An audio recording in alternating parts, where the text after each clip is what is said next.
me just go live on Instagram. I'm now live. So, good afternoon, good evening, good morning, wherever you are joining me on the planet. My name is June Allen, and I'm the founder of The Art of Greatness at juneallen.net. And I'm also a racial trauma therapist. I'm a speaker, I'm a coach, business coach. What else am I? Retreat facilitator. I'm writing a book at the moment. There's a lot of stuff going on.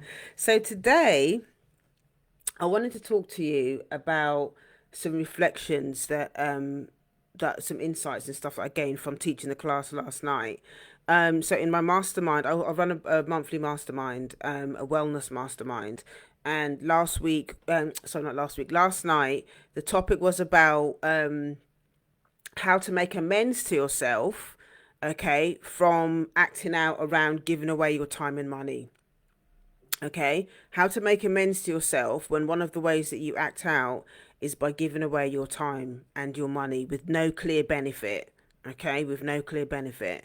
It was quite a painful class actually, because I think a lot of people had some insights and some realizations about the reasons why they did it were initially not what they thought it was going to be. And so yeah, I thought it would be interesting to just to share those insights, and if anybody else identifies and stuff like that. Um, but before I get into it, let me just reintroduce myself for those of you that don't know me. So I'm a racial trauma therapist, and I've been in business for I've been doing this now for 8 years. And yeah, I started doing this work as a result of my own journey, my own issues. I went into therapy myself, got so much out of it, decided to become a therapist. And so on the 1st of June was my 8 year business anniversary of doing this. You can absolutely join the mastermind. I'll send you the sound of Sapphire. I will send you the link so you can join. So it's for black women though. I can't really see your picture that well. I don't know if you identify as a black woman. I think you, yeah. Anyway, you'll be able to tell that. I can't really. Sorry, my glasses are not great at the minute. So what was I saying? So yeah. So part of the mastermind is yesterday was about financial therapy. Yesterday was about financial therapy, and yeah, it was just really interesting, just being able to talk about it. So if you're interested in joining the mastermind, if you're interested in finding out more about financial therapy and the and how this actually relates to actually relates to your money trauma, how you act out around money or act in around money, understanding the link between our history and all of that, systems of oppression, and how that impacts how we manage our money, how we feel about money, our core beliefs about money, all of that stuff, which a lot of people don't always talk about.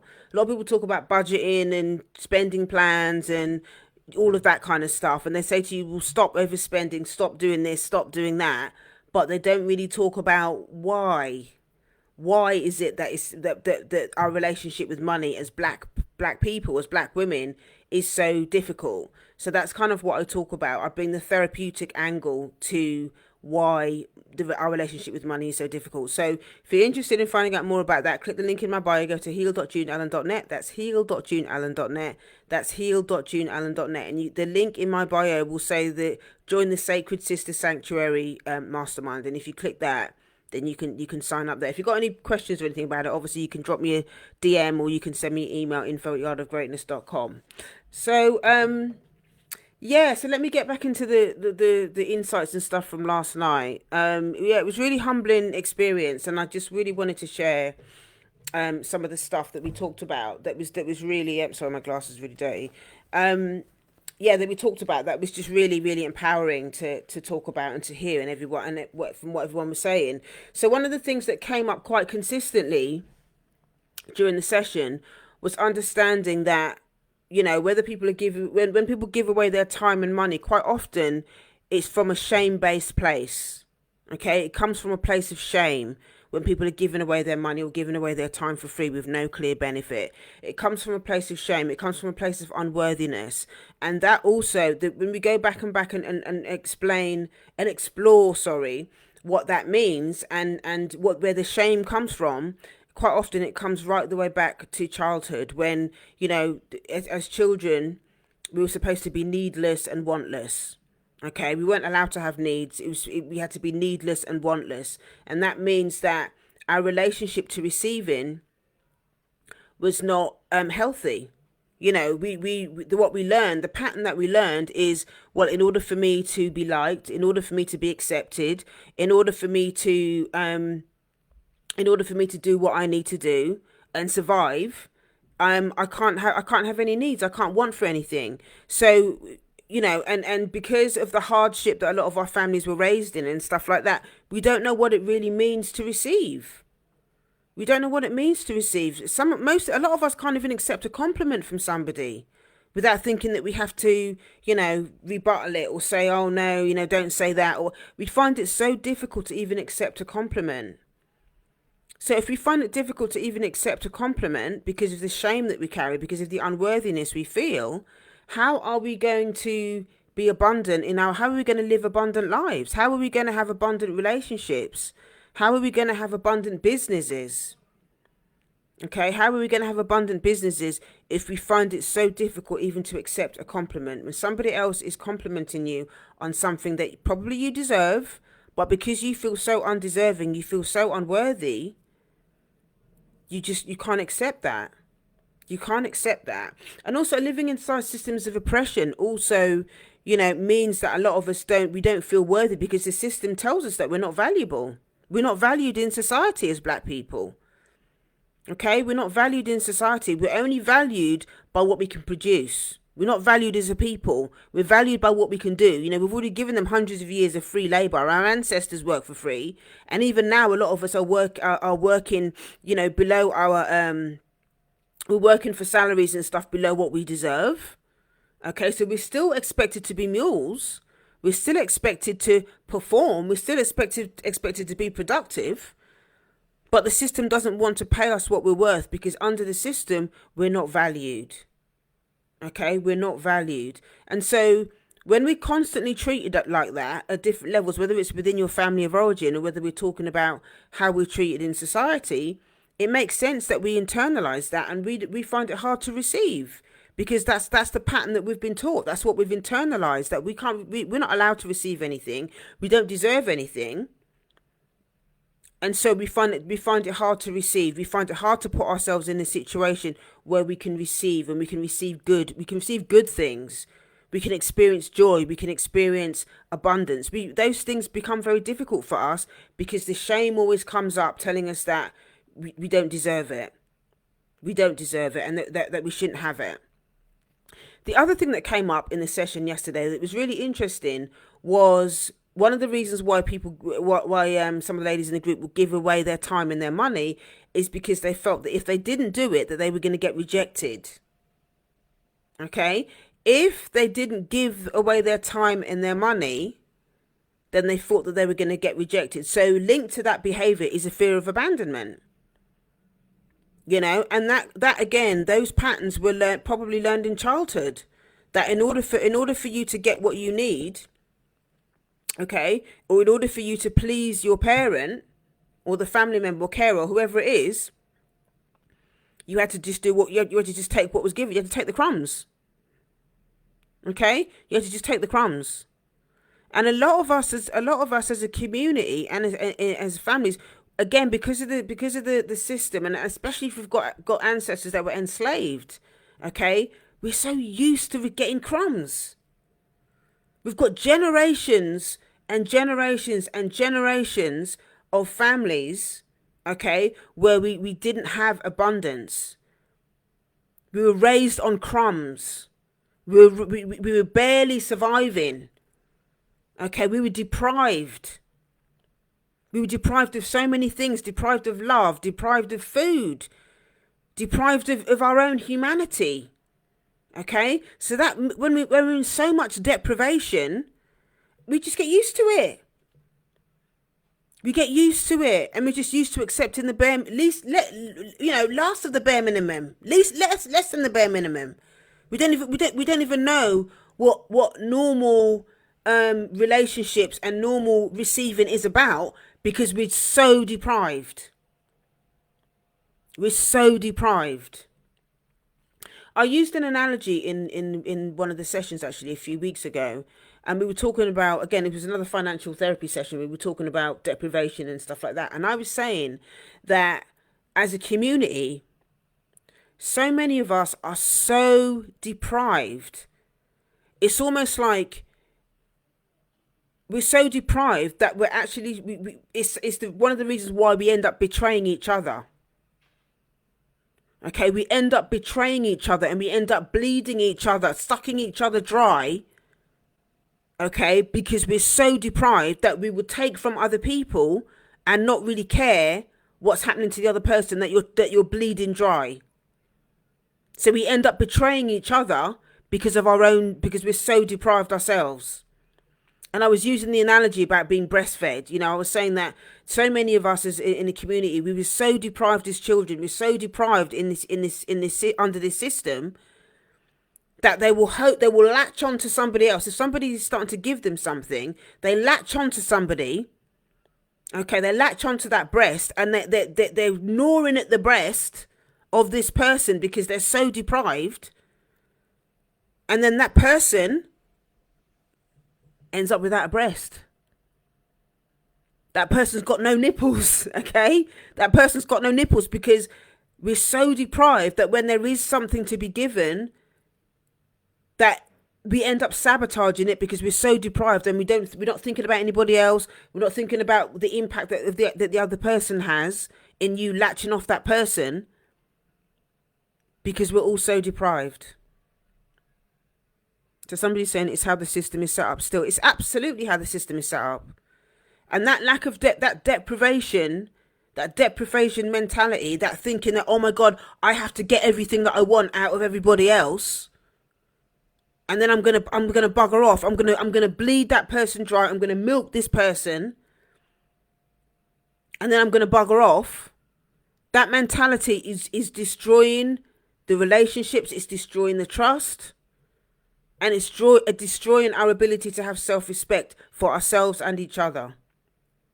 Because then what happens is we don't trust each other because we think that everybody's out to get you. Everybody's out to bleed you dry, to not be considerate. And this is probably one of the hardest things about doing this work and really thinking about how we care for each other and how we deal with each other. It's all the dysfunction and all of these types of difficult conversations that we have around how we treat each other. That's the most painful. You know, you hear so many stories about family members that have robbed other family members when it comes to money and stuff like that.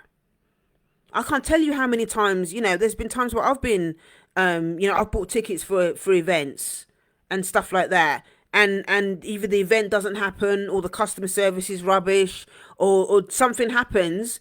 And it's actually, it feels more painful when it's a black business.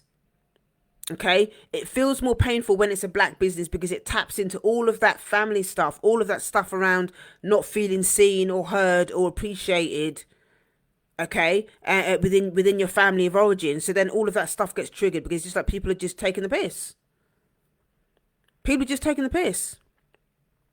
And this is one of the things that I always, this is why I'm always really clear about what my values are and why I take my time. Because when you're working with other black businesses, okay, you have to be discerning, number one. You have to be discerning. And it's important to build trust. And I always tell black businesses, when you're selling, especially if your product that you're selling is specifically for black people, you've got to take into consideration that you are working with a traumatized community. So you can't just throw your stuff out there and think that people are just going to buy it. You have to build trust. It takes time to build trust. I have clients that have said to me, oh, I followed you for years. I watched your live streams for years before I could pluck up the courage to actually pick up the phone and say, I'm ready to work with you now. And the reason for that is because obviously working with a therapist, finding a good therapist, one that you can trust, is hard. Because when you work with a black therapist, you've got to bear in mind that that therapist is going to may trigger all of this, all of your unconscious stuff. And like I said before, when I first started doing having therapy, I couldn't work with a black therapist, and this wasn't a conscious thing.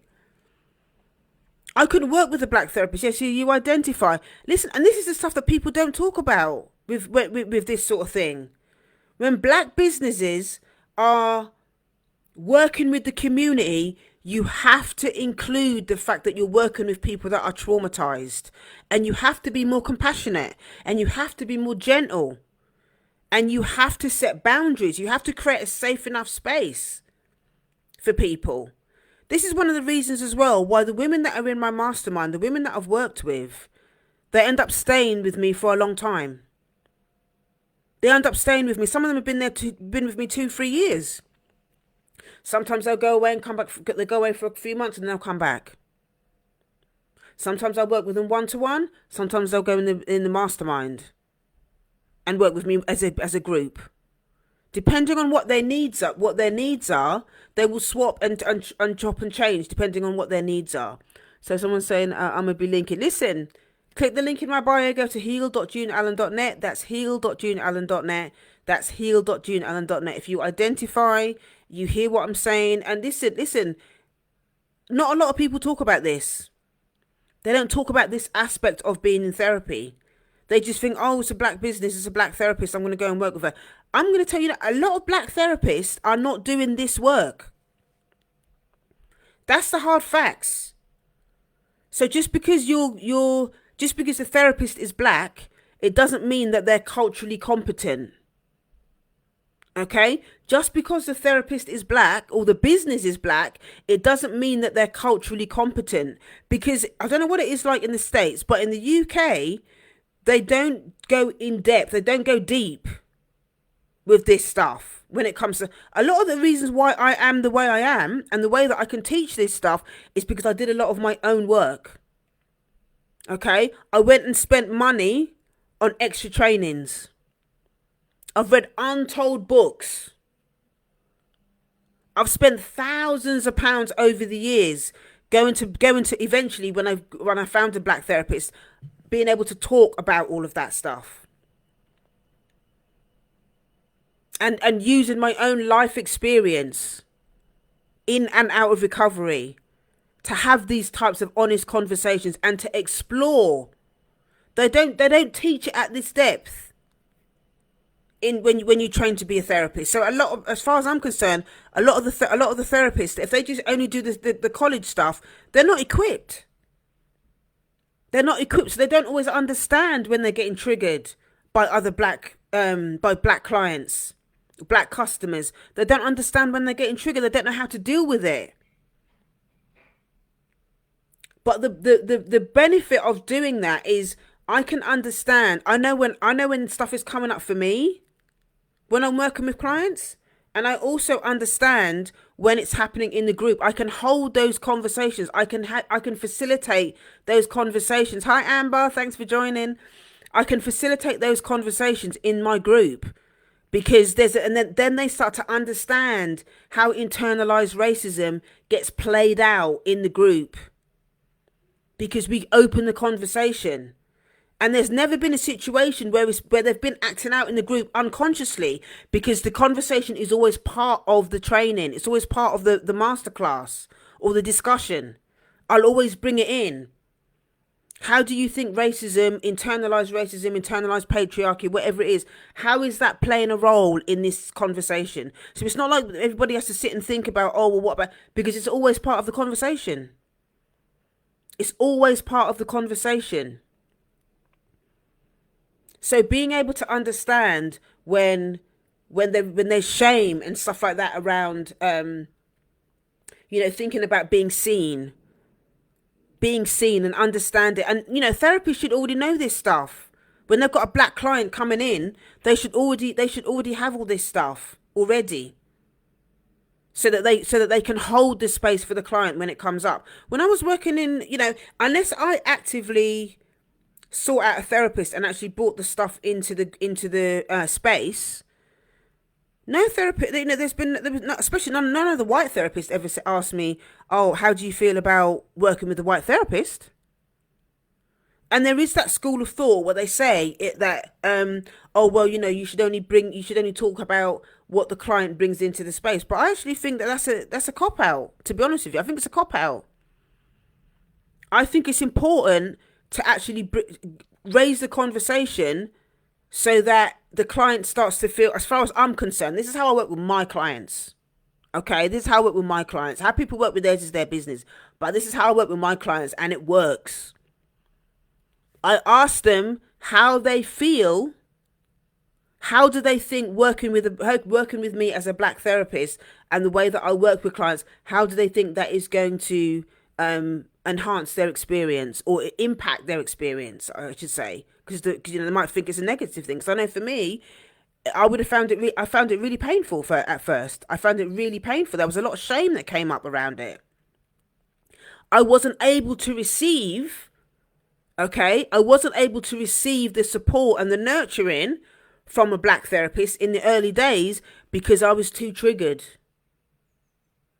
I was too triggered. I was too much in pain around the stuff around my family. But if I didn't know that at the time. But if I had somebody who was skilled enough to be able to name that for me and have an honest conversation about it, I think I would have, I would have avoided myself a lot of pain. And maybe the way that I would have shown up in those therapy sessions would have been very different. It would have been very, very different because somebody would be able to hold that space for me and facilitate and manage that conversation in a really compassionate way. And I needed that at the time. But me not getting that when I first started doing therapy is the reason that I now create that space for my clients in therapy. So I've come full circle. I didn't get it when I was a therapist, when I was a client, when I first started doing therapy. But now with my clients and with my mastermind, I make sure that that conversation is had, especially in the early days. Especially in the early days. One of the things that I always talk about with new clients is this whole thing around black women not trusting other black women. It's that conversation, and I've had clients swear blind, there's, and I can think of one particular client, we always laugh about it now. She was like, oh, I don't trust black women. I don't know if I want to be in a group because I don't trust black women. Black women don't like me. I hear that all the time. But the minute I bring in that conversation, and I allow space, I create space to unpack it. And they start to understand what's going on for them. And they start getting language. They can name it. They can feel it. They can understand what's going on in their body. The anxiety they feel when they're in a group of black women. Okay? When they start to get they start to get agency. They start to become more self-empowered by having that conversation. It changes the game. So somebody's saying living in this skin 24/7, 365 is exhausting because it affects every aspect in our lives. I still wouldn't want to be any different, but work has to happen. Yeah, do you know what? And that's the point. It's exhausting living in a black body because you then become the target for other people's bullshit. You become the target of people projecting all of their stuff onto you all the time. And what makes it even harder is because when people are not aware of their own stuff, and they're not doing their own work, you also become the target of other people's projections from other black people. That's what makes it hard being black. It's not the blackness is the issue. It's the internalized racism. It's people not taking responsibility for their stuff. It's people not understanding when they're projecting all of their internalized racism onto other black people. It's the not trusting other black people because they got their own stuff going on and not taking responsibility for it. So this is why doing your own work is important. Because when you're doing your own work, you can practice discernment. And you understand, people say that phrase, not all skin folk is kinfolk. We know that, we understand that, but what do you do about it? Yeah, we know that not all kinfolk is skinfolk, or not all skinfolk is kinfolk, but Then what? Okay, so what I teach is discernment. Okay, I teach discernment. So then, what's it? Somebody saying that I'm the racist for focusing on that's another tactic. What people will use to get you to keep quiet. There are so many different tactics what people will use to shut you down, shut the conversation down, so that they feel comfortable. Whether it's black people or white people, black people will do the kumbaya shit. Let's all come together and hold hands. People will do that to avoid the hard conversations that we need to have. Okay, and this, one of the reasons why I'm doing this work, the work with Reshma around my grandmother's hands. I'm doing a 9-month trauma process with him, which is amazing.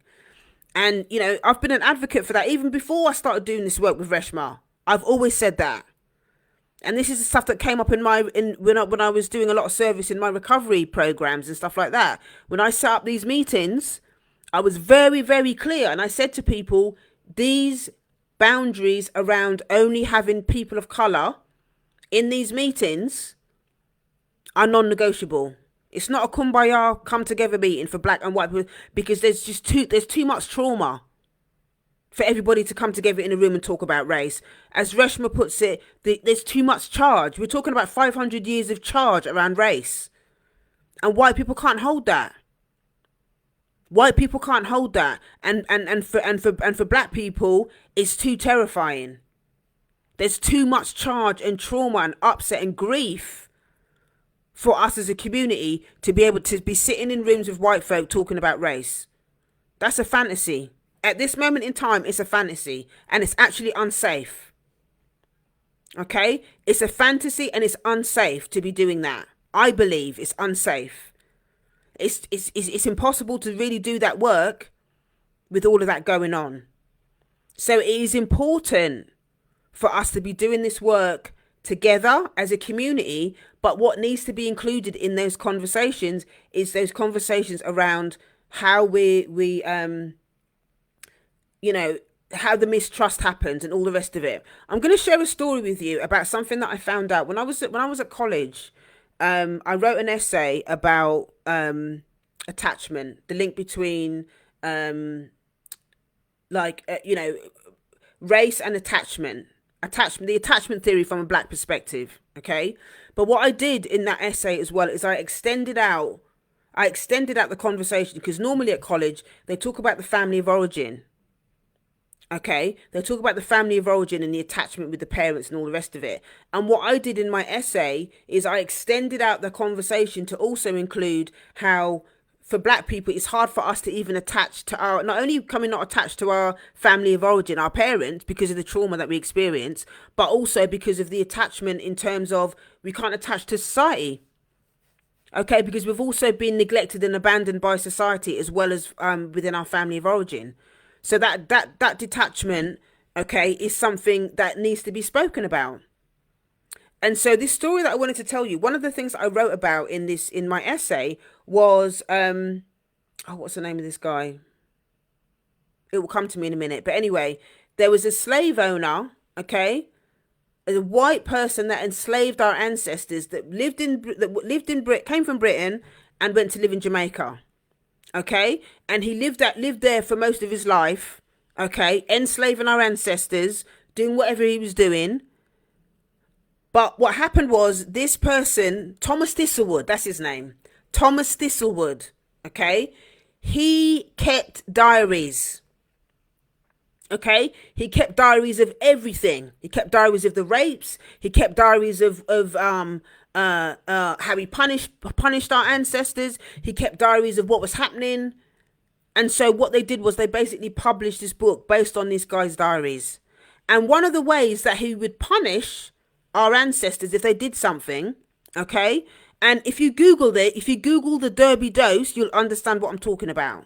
Okay, the Derby dose was something that this guy Thomas Thistlewood, what he was famous for. Okay, now what he would do is if one of our ancestors did something wrong that he didn't like, maybe they tried to run away or stole some food or something like that they didn't like, he would make one of the other enslaved ancestors defecate in the mouth. Okay, he would make one of the ancestors defecate in the one that was in trouble's mouth, and then he would tape it up. He would tape it up and leave them for hours. Now, what impact is that going to have on those two people's relationship? Not the person, not the guy, not Thomas Thistlewood. Those two people that are enslaved, having to do that to each other. What impact is that going to have on that relationship? That's not gonna. That's going to destroy the relationship. Even though they know it's not their fault, each one's fault, that is going to have an impact on the relationship. So when we think about how disconnected we are from each other and how we mistrust each other, it's engineered by the system and it goes way back. The destruction has to be from the inside out in order for them to maintain control on the outside. Okay, so the Black Menopause Collective is saying ex-colleagues told me that they were expected to help their white managers process George Floyd's murder to help them better support their... Ex-colleagues told me that they were expected to help their white managers process George... Are you serious? Ex-colleagues told me that they were expected to help their white managers process George Floyd's murder to help them better support their staff. This is what these people do. They don't care about the fact that we're still grieving. This is what I was saying before about people don't care. The system doesn't care. We're not human beings. According to them. We're not human beings according to them. Therefore, we don't feel pain. We don't feel pain. We're unworthy. This is not the first time, actually. Now I think about it, this is not the first time that I've actually heard people saying this. I worked with another corporate company that was doing something similar. They were expected, they wanted the people of colour in the business to become ambassadors for injustice in the business, I suppose. And they would get these people to do all this stuff. They're not paying them any extra. They were still expected to do their normal job roles. And then what they would do is when it didn't work out, or the people got overwhelmed, then they could then point the finger and say, well, see, we tried it, but it didn't work, and it's your fault. Any corporate company that is not willing to put their money where their mouth is with this stuff, they're not serious. They're not serious about this. And it's so important for people to say no to these corporate companies that is doing this bullshit. It's out of order. But I've seen it. I've worked with some of these corporate companies, and that's how they behave. That's how they behave. They want to do it cheap. Because there's no money in it for them. At the end of the day, they don't really care about the well-being of their staff. They're trying to do it the cheapest possible way. So they get people of colour staff to kind of do something, but they're not paying them. They're not putting any money into it. They're not invested.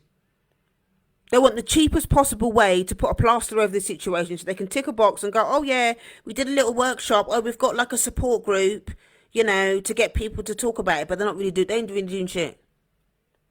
They ain't really doing shit.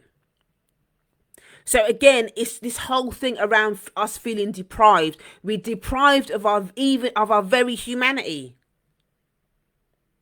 We're deprived of our very humanity with these things. And so we internalize that. We're not used to being seen. We're not used to being heard. We're not used to being allowed to express our pain. So of course, it's going to be difficult for us to receive. It's going to be difficult for us to receive because we're not respected. We're not respected in society. We're not seen and heard in society. And the internalization of that means that our families often treat us the same. We're not respected as human beings. And this is where we end up harming each other and think it's okay. Because that is white supremacy on autopilot. Destroying our own children, destroying our own relationships, beating on each other, cussing out each other, gossiping about each other, robbing each other's money. This is all, a lot of it is internalized racism. It's unworthiness. It's self-loathing being acted out all over the place. And if you're not doing your work, if you're not doing your internal work, your personal work, your deep work, you'll get entangled up with all of these different, you'll get tangled up with all the chaos. And thinking, oh yeah, well that person's black, therefore, you know, I have to keep giving them a chance. I have to put up with their bullshit. I have to keep forgiving them 20 million times for stuff that they keep doing. Because they're black. And we need to be thinking about boundaries.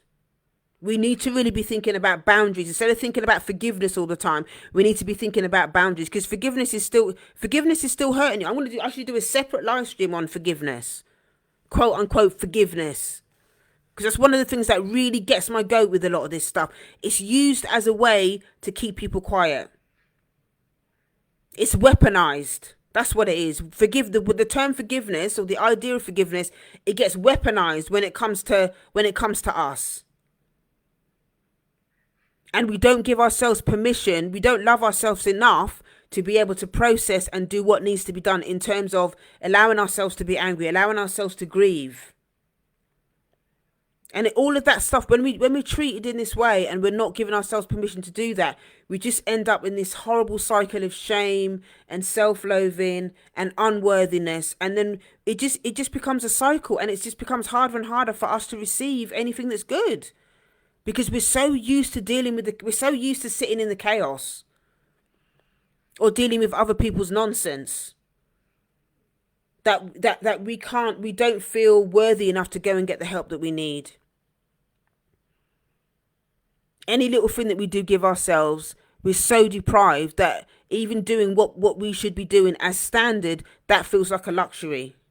That's the sad truth. The things that we should be doing for ourselves, that should be a standard of care for us, but the way that we're treated by others as well as how we treat ourselves, that feels like a luxury to us. Because we're so used to accepting crumbs or literally nothing. We're so used to being in survival mode that we don't know what it means when we want to experience generosity and all of. We don't understand because we're not used to it. We're not used to it. So when we do receive it again, we're so used to the deprivation, or we're afraid that people are going to reject us if we're abundant, that we give away our time and we give away our money. We give it away quick. We give it away quick. We throw it away. Can't wait to throw away our time and our money. Because that fear is driven by the shame and that fear of rejection. It's driven by that shame and that fear of rejection. So we give it away quick. We sabotage those opportunities. We sabotage those opportunities for greatness. We sabotage those opportunities for us to actually get what we really deserve. We deserve so much more than what we give ourselves. Hi, Michelle. Thanks for joining. We deserve so much more than what we're giving to ourselves or what we allow others to give us. Because we're so used to being in survival mode. We're so used to crumbs. And it's time for us to really give ourselves permission to go, do you know what? I'm gonna allow myself to take that. I'm going to allow myself to receive that compliment without saying something negative. I'm going to challenge you all, okay? For the next 7 days, I want you to just be more conscious of when somebody's giving you a compliment and think about how you respond to it. Do you go into shame? Or do you accept it with grace? Do you go into shame? Or do you accept the compliment with grace? If somebody offers to drive you somewhere, or somebody offers to, take you to dinner, or if somebody offers to, give you something, if somebody offers to give you a hug, are you really quick to go, oh, no, I don't need that. I'm fine. I'm okay. You don't need to do that. That's not necessary. Are you quick to go to say all of that? Oh, your dress is really nice. This old thing, I only paid a £5 for it in a charity shop. think about your relationship to receiving. If you're interested in exploring this more in a lot more depth, okay, I'm doing a workshop on Saturday, the 15th of July, on the art of receiving, and we'll be diving in a lot more with all of these sort of topics. We talk about shame. We're going to be talking about money. We're going to be, some exercises that we're going to be doing around that. We're going to be talking about just receiving in general, what that means, and why we find it difficult, and what to do about it, and how to start to allow yourself to receive, especially from your sisters, from your sisterhood. Because a lot of us really, really struggle with that. A lot of us really, really struggle with that. And we're ashamed to say it out loud because there's a pattern in our community of not being allowed to receive. And again, it's systemic as well as family of origin stuff, So somebody's saying, June, I see some black somebody who, when you compliment them, say they thanks, but respond like you insult them. That's a really good example. That's a really good example because it triggers something in them. They just can't receive it. And that's sad. And I'm laughing mainly because I identify with that. But I also see it in others. I see that shame when it comes up when others experience that the shame, because what it is when somebody gives you something, whether it's a compliment or I don't know, whatever it is. If somebody wants to give you something, that sense of unworthiness, that shame gets triggered. It's like, oh my God, it's excruciating. Somebody, and it means what it is. The reason why it feels so painful is because you're being seen. When somebody wants to give you something, it requires you to be vulnerable and allow yourself to be seen. That's why it's painful. Because you have to be vulnerable enough to allow yourself to be seen so that you can receive it. If you're uncomfortable being visible and being seen, if you're not used to it, that shit is going to be painful as hell because you've been taught that you need to just dumb yourself down. Not like don't be seen, don't be heard, don't make up noise, don't have any needs. So the minute you express something and somebody wants to give you something, you have to be vulnerable enough to allow yourself to receive it. And a lot of us have not had enough experience in receiving. And receiving starts really young.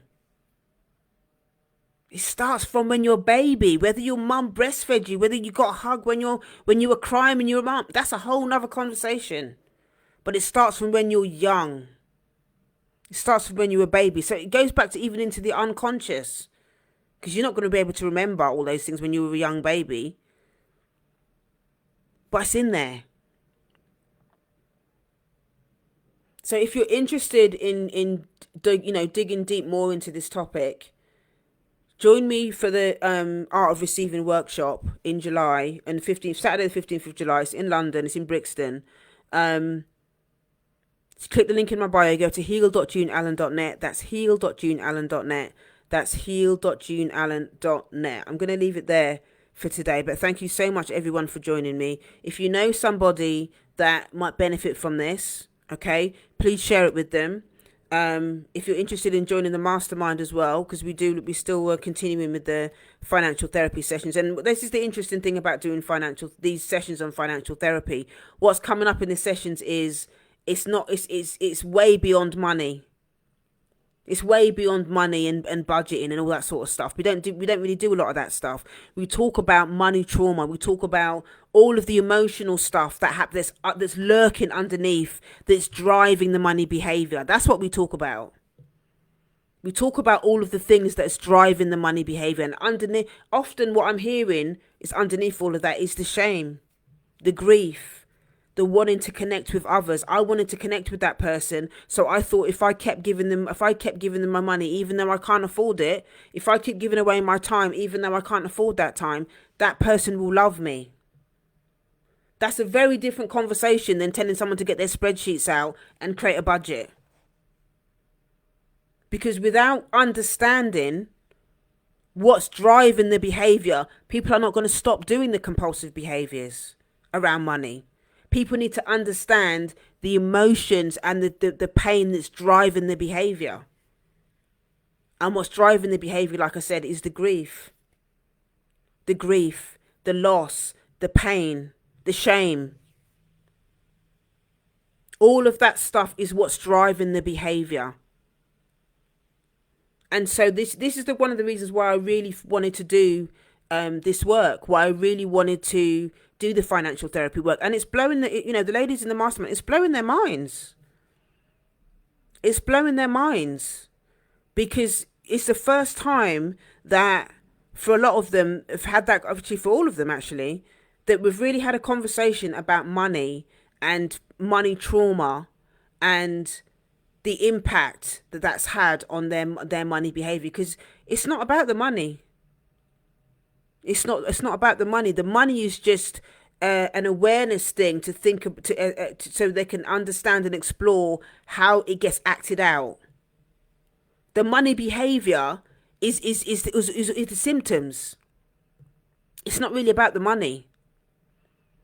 But when we heal the stuff that's underneath, when we start having honest conversations about what's driving the behavior, when we start opening up the floor to grieve, for people to talk about the losses and the secrecy and the betrayal around money. There's a lot of betrayal around money as well. I hear that.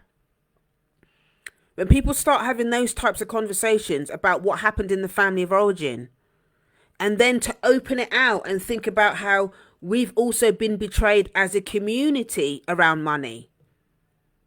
Remember that. This is something that I shared early on when we were doing this, when we started doing this money work. Remember that black bodies were a commodity. Under the enslavement, and to a certain degree now, black bodies were a commodity. Okay, our ancestors were on the blocks being sold. Black bodies were commodities.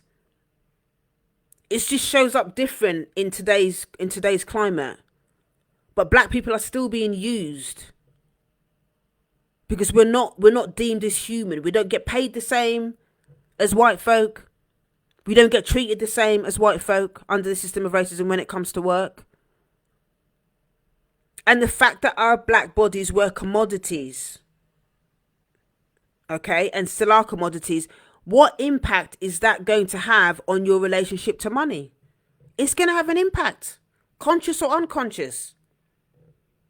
These are the types of things that we talk about in the mastermind. I bring up these topics of conversation and we do different exercises and stuff like that. And again, I'm going to be bringing them into the workshop in July so that people can start to understand where the money blocks are. Somebody's saying the first commodity on the US stock exchange. Thank you. Thank you. The first commodity on the US stock exchange was the black body. That is going to have an impact on our relationship to money. It's going to have a relationship on how you think about money.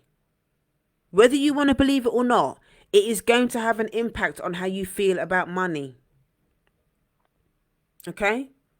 So think about those things. Anyway, I hope you found today useful. Tomorrow, I'm going to be talking about black men in therapy, actually. Father's Day on Sunday. And I did one yesterday on something about, I can't remember the exact title, but it was something about daddyless daughters, a message for daddyless daughters. Yeah, yesterday. And so tomorrow I'm going to be talking about black men in therapy as well. Black fathers in therapy. And, I'll be talking about my experience of working with a black male therapist. I worked with a black male therapist for 6 years so that I could work through some of my daddy issues. So I'll be talking about a lot of that tomorrow. And just me, how I've worked with black men. I know a lot of my marketing and stuff is, I tend to speak to the experience of black women. But I have worked with black men as well. And that's been a completely fascinating, just a beautiful experience for me. To work with black men as well. So I do work with black men. So I'll also be talking about that tomorrow. So if you know any black men that are looking for a therapist, that, might be interested in therapy or that you think might benefit from working with me, get them to tune in tomorrow. Set your notifications so we can talk about that tomorrow. Okay. Thank you so much for joining me, everyone. It's been good to spend time with you. Thank you for spending the afternoon with me today. I don't take it for granted. And yeah, I look forward to seeing you tomorrow. Any questions about anything that I've shared today, please drop it in the comments. If you want to, have a private conversation with me about something that I've shared, you can send me a DM, or you can send me an email, info@yardofgreatness.com. You're so welcome, everyone. Thank you so much for putting all your little stars and hearts and whatnot. Listen, I love what I do. I'm sure that comes across. I love what I do. And yeah, so anyway, this was what day was this? Day 7 of the 30 days. Okay. Because of the anniversary, on the 1st of June, I'm doing 30 live streams in 30 days. So this is day 7. Okay. So stay with me if you want to learn about therapy. If you've got any other topics that you want me to talk about, again, drop it in the comments or send me a private message and I'll put it on the roster to talk about. All right. Thanks, everyone. Have an amazing weekend and I will see you next time. All right. Take care. Bye.